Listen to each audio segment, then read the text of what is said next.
The harvest is in, the canning's done, and it might seem like your garden can finally rest until spring, right? Think again. It's precisely now, when you believe all the tasks are complete, that the most crucial work begins, laying the groundwork for a truly phenomenal harvest next year. Today, we're talking about the season's final feeding, and I promise you'll discover how one simple autumn task can almost double your yield next year. Imagine your soil is a bank account. All summer long, you've been making withdrawals, tomatoes, cucumbers, potatoes, all of them drawing out a massive amount of vital nutrients from the earth. By autumn, that account is almost empty. If you do nothing, your plants will have nothing to feed on come spring. Autumn feeding isn't just fertilizer, it's your most crucial deposit into next year's fertility. It's an investment that will pay off handsomely. So let's talk about how to nourish tired garden soil. And here, my friends, a common pitfall awaits us. It's the biggest and most frequent mistake one even experienced gardeners make. It seems logical, but it can actually cost you a good half of your future harvest. What do we usually do when we want to fertilize something? Right, we give it fertilizer for growth. Our hand instinctively reaches for bags labelled for active growth, like urea or ammonium nitrate. More green is good, right? In spring and summer, yes. But in autumn, it's a catastrophe. Picture this. You apply nitrogen fertilizer. Plants, especially perennials, receive a signal. Go, grow, new spring has arrived. And they start actively developing young shoots, delicate leaves. They spend their last reserves on this, reserves that should have been saved for winter. But what then? The very first serious frost arrives, and all this new, juicy greenery instantly perishes. It simply doesn't have time to strengthen or harden. As a result, the plant not only wasted precious energy, but also developed open wounds where the dead shoots were, through which diseases can penetrate. It's like sending a child out into a blizzard in a summer t-shirt. Don't do that. All right, we've tackled the nitrogen issue, but there's another foe, one that cleverly masquerades as a gardener's best friend, fresh manure. Yes, I mean fresh manure. You might be thinking, what could be more natural or beneficial? Our grandparents certainly used it, but this is precisely where a huge misconception lies. Applied in full, fresh manure isn't a fertilizer at all. It's a ticking time bomb for your soil. First, it contains a massive amount of that aggressive ammonia nitrogen we just discussed. This will only spur unnecessary growth and weaken your plants right before winter. Second, as it breaks down, fresh manure generates a significant amount of heat. This can literally cook the roots of plants left in the bed to overwinter and decimate all the beneficial microflora. And third, it's a true Trojan horse. With fresh manure, you're essentially broadcasting your garden with a generous helping of weed seeds, which will inevitably sprout into a thick carpet in spring.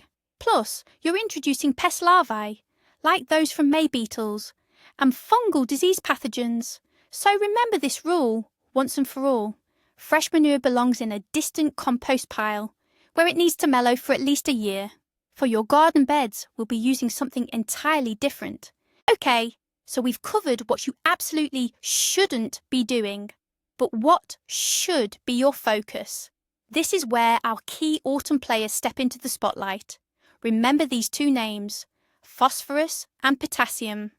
They're the dynamic duo your soil and plants need before their long winter slumber. Let's dive into why they're so crucial. Phosphorus is the master builder and architect of your plant's root systems. It doesn't push green growth upwards. Its vital work is hidden from sight, deep underground. Its job is to ensure roots become powerful, extensively branched, and healthy. The stronger your perennial's root systems are in autumn, the easier they'll endure winter, and the quicker they'll burst into growth come spring. And potassium, you could say it's your plant's personal survival coach. It helps them accumulate sugars and other vital compounds within their cells. These substances act like a natural antifreeze, preventing cell sap from freezing and rupturing plant tissues from the inside during severe frosts. It's potassium that makes your shrubs, trees and perennials robust and winter hardy. So remember this simple autumn rule. We're not pushing for lush top growth. Instead, we're building strong root systems and making our plants resilient. And phosphorus and potassium are your key allies in achieving this. So where do you begin when it comes to revitalizing your soil? The answer is simple: organic matter. And in the world of organic matter, there's an undisputed champion. A true king that every patch of earth absolutely adores: compost. It's no wonder gardeners often refer to it as black gold. Perfectly matured, crumbly and smelling of rich forest earth, compost is quite simply the best thing you can give your garden. Why is it so good? Because it's far more than just a simple blend of nitrogen, phosphorus and potassium. It's a true buffet for your soil, offering all the essential micronutrients in a perfectly balanced, natural form. Compost significantly improves soil structure. It transforms heavy clay soil, making it looser and airier, allowing roots to breathe freely. Conversely, it makes light, sandy soil more moisture retentive, preventing water and vital nutrients from leaching away too quickly. What's more, compost is a living ecosystem, home to millions of beneficial bacteria and microorganisms. These are the unseen allies that keep your soil vibrant and healthy. The application rate is straightforward. Aim for about 1/2 to 1 bucket per square metre of your garden bed.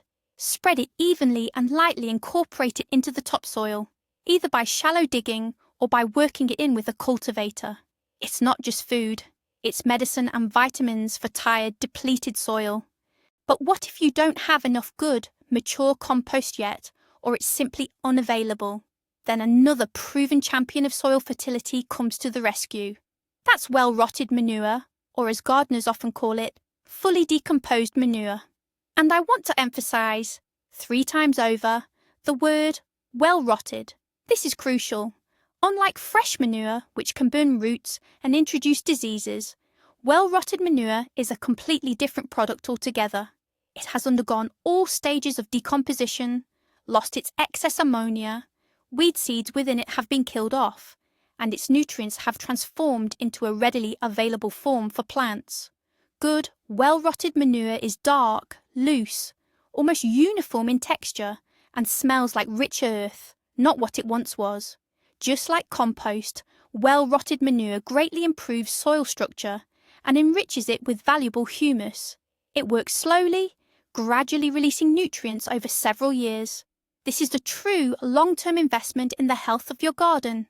Apply it exactly like compost, roughly a bucket per 1 to 2 square metres, making sure to thoroughly incorporate it into the soil. If you have access to good quality, well-rotted manure, consider yourself to have hit the gardening jackpot.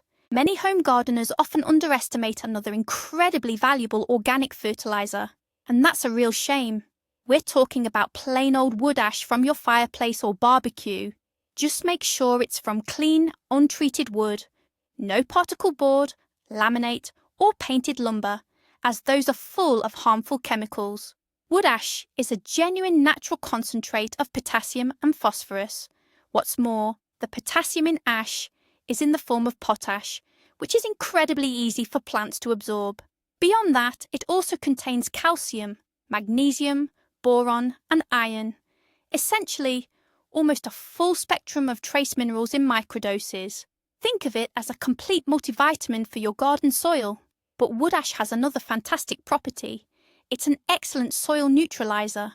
Most garden crops don't like acidic soil, and over time, soil naturally tends to acidify from rain and certain fertilizers.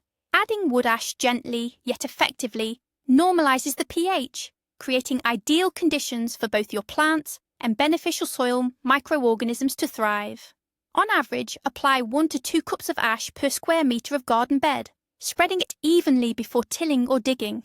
It's a simple, accessible, and incredibly effective way to enhance your garden soil. Let's talk about mineral fertilizers now. While not everyone's a fan, sometimes they're indispensable, especially when your soil is really depleted. They work faster than organic options and allow you to precisely calculate the dosage of essential nutrients. And kicking off our autumn essentials list is superphosphate. It's essentially a concentrated shot of phosphorus for your garden. Superphosphate comes in two forms, single and a double. As its name suggests, double superphosphate contains twice the active ingredient. The phosphorus in this fertilizer is released slowly, over several months. That's precisely why it's applied in the fall. This allows it ample time during winter and spring to dissolve and convert into a form readily available for plants. By the time roots are actively growing, it'll be perfectly ready for uptake. Just a quick reminder, phosphorus is crucial for developing a strong root system, initiating flower bud formation in fruit trees and shrubs, and boosting sugar accumulation in root vegetables, which not only makes them tastier, but also significantly improves their storage life. Always apply it strictly following the package instructions. Typically, this means 30-40 grams of single superphosphate or 15-20 grams of double superphosphate per square metre. It's crucial to incorporate it deep into the soil, for instance, by tilling or digging, as phosphorus is largely immobile and doesn't move much within the soil layers. Next on our mineral deep dive, we have potassium, phosphorus's trusty sidekick. For this, we have two excellent options: potassium sulfate, also known as sulfate of potash, or SOP, and potassium magnesium sulfate, often referred to as KMag. Both of these fertilizers are absolutely ideal for fall application. Why these specifically? Because they are completely chlorine-free. Many common potassium fertilizers, like muriate of potash, potassium chloride, contain chlorine. This element is very poorly tolerated by numerous plants, especially sensitive ones like berry bushes and potatoes. By choosing these chlorine-free options, you entirely eliminate this risk for your plants. Moreover, applying them in the fall ensures that any soluble components have ample time to safely leach into deeper soil layers over the autumn and winter months, preventing any potential issues. Potassium, as we've discussed, is the key element for winter hardiness. It helps plants prepare for frosty temperatures. What's more, KMag offers not just potassium, but also magnesium. This element is vital for photosynthesis and is often deficient in sandy soils. Magnesium is responsible for vibrant, healthy foliage. So, by applying KMag, you effectively kill two birds with one stone. Application rates are typically 20-30 grams per square metre. Just spread it and gently work it into the soil, and you'll be giving your plants a warm, protective winter coat. If you're an organic gardening enthusiast, you'll be pleased to know there's a wonderful, long-lasting alternative to synthetic phosphorus fertilizers: bone meal. Simply put, it's made from ground-up animal bones. While it might not sound appetizing to us, for your plants, it's a genuine delicacy, rich in both phosphorus and calcium. The primary benefit of bone meal is its slow-release nature. It breaks down very gradually in the soil, often over several years, steadily providing essential nutrients. This makes it a true long-acting fertilizer. So, a single application in the autumn can supply your plants with phosphorus for 2 or even 3 seasons to come. Beyond phosphorus, bone meal is also rich in calcium, which acts as an excellent soil deacidifier. It improves soil structure, making it looser and more friable. Bulbous flowers like tulips, daffodils, and lilies respond particularly well to bone meal, as do root vegetables and nightshades. Recommended application is approximately 2 to 3 tablespoons per planting hole, or 100 by 200 grams per square metre when tilled into the soil. It's a safe and highly effective way to enrich your soil with phosphorus for the long term. To continue our discussion on reducing soil acidity, we can't overlook another incredibly useful ally: dolomite lime. Many people confuse it with regular agricultural lime, but dolomite is actually far superior and more beneficial. Unlike standard agricultural lime, which primarily provides calcium, dolomite lime is also rich in magnesium. Why is this important? Calcium and magnesium are two essential elements that always work together. As we know, magnesium is vital for photosynthesis, while calcium strengthens plant cell walls, significantly boosting their resistance to diseases and pests. A deficiency in these elements often leads to common issues like blossom end rot in tomatoes and peppers. Applying dolomite lime in the fall is the most effective and safest way to adjust your soil's pH. This allows it ample time over the winter to react with soil acids, ensuring a perfectly balanced pH by spring. You'll typically need to apply it every 3 to 4 years depending on your soil's current acidity. Application rates usually range from 300 to 500 grams per square metre.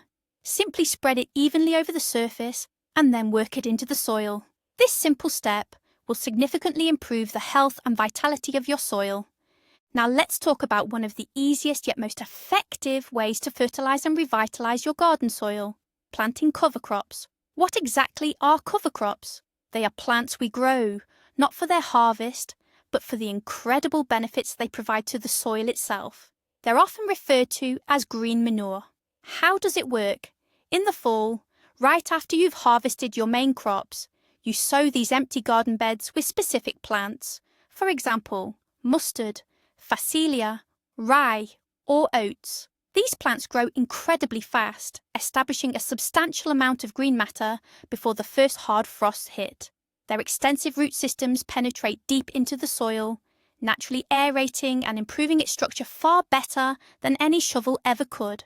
They also draw up valuable nutrients from deeper soil layers, bringing them closer to the surface where future crops can access them. Once they've grown sufficiently, you simply mow them down.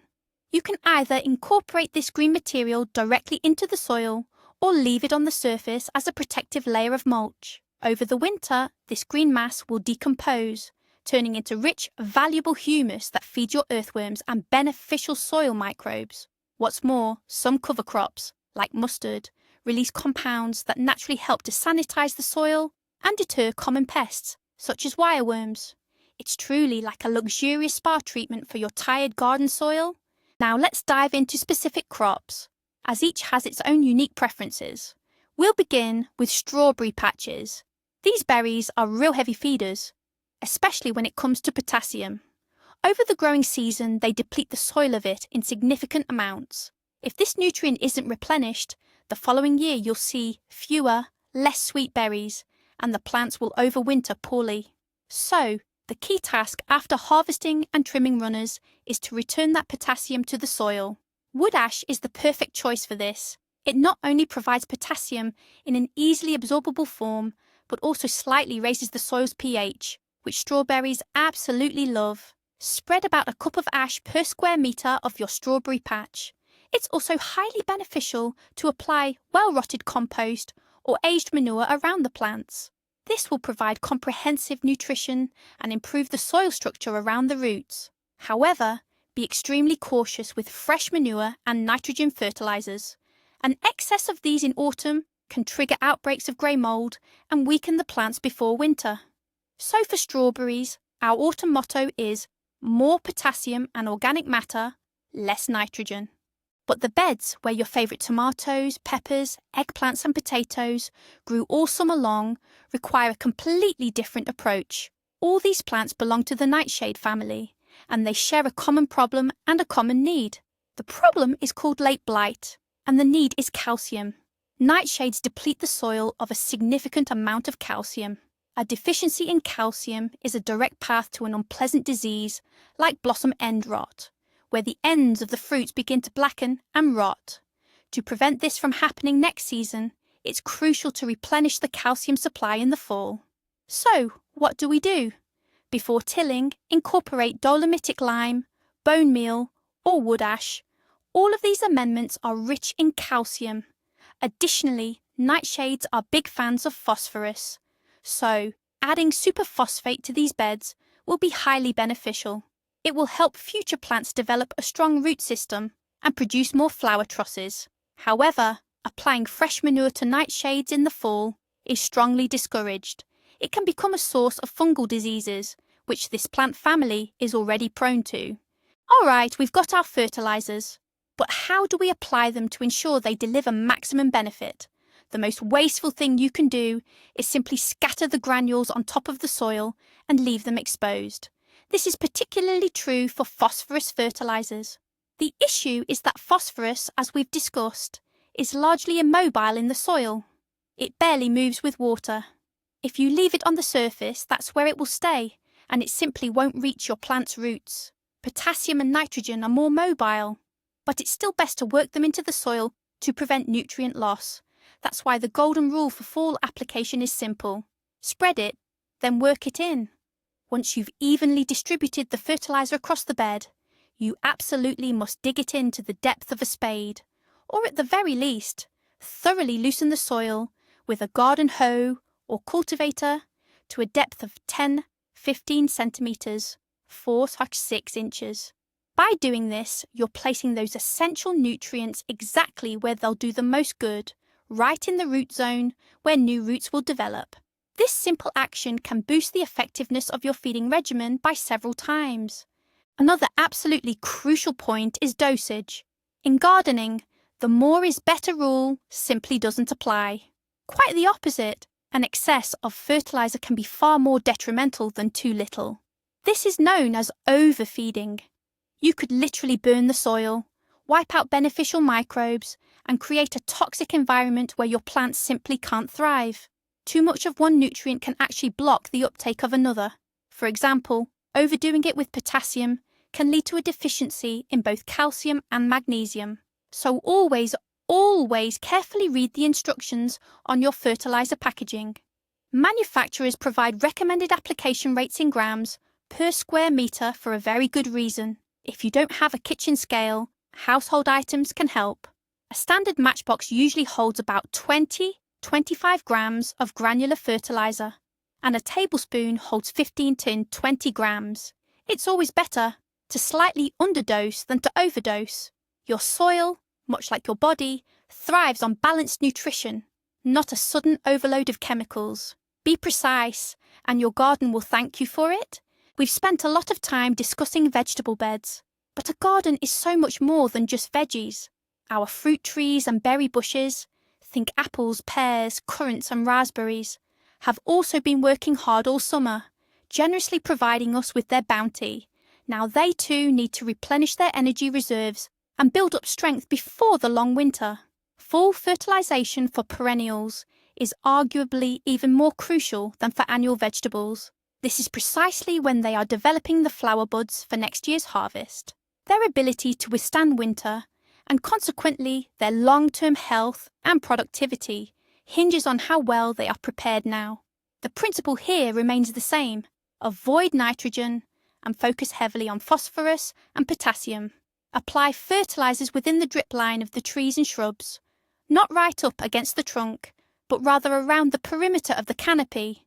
That's precisely where the majority of the feeder roots are located, actively absorbing nutrients.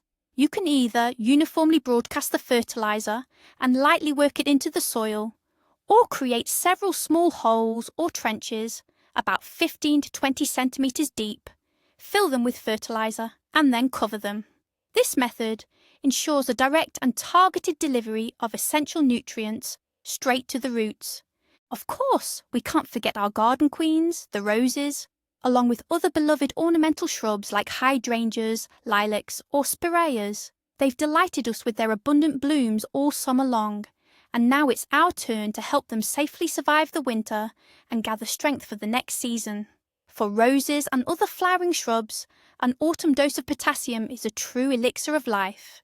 It helps their new shoots properly mature, harden off, and prepare for the harsh winter frosts. Immature green shoots typically freeze back during winter, requiring heavy pruning in the spring, which in turn delays their beautiful blooms. So, this autumn, after their final trim, be sure to give your garden favourites a generous feeding with potassium-rich fertilizers.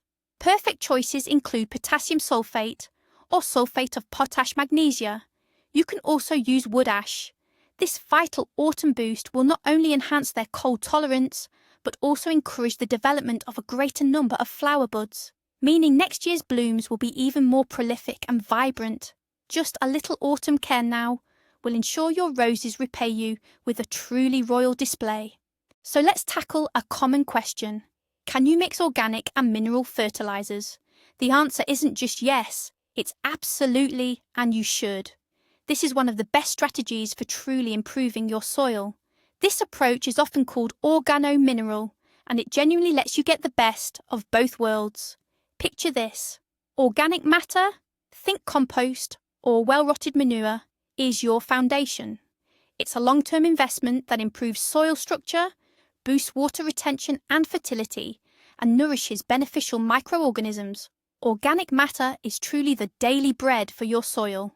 Mineral fertilizers, on the other hand, are more like vitamins or dietary supplements.